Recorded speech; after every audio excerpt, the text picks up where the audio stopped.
আজ শুক্রবার, এখন সময় হচ্ছে বিকেল 5টা।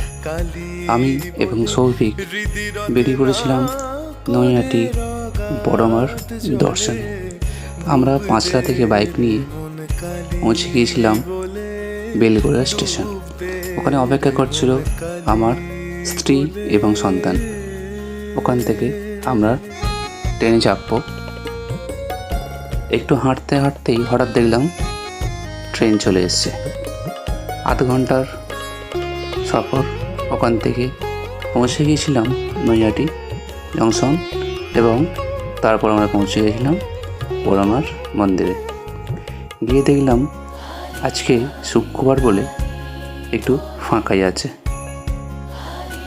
তারপর আমার ছেলে কোল থেকে নেবে ঠাকুরমশাই থেকে প্রথমে একটি সন্দেশ এবং দ্বিতীয়বার একটি আপেল নেয়, যেটি মায়ের প্রসাদ।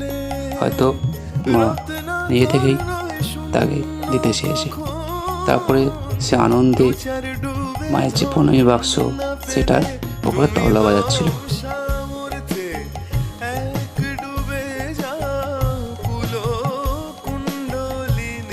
এই যে আমাদের বড় মা।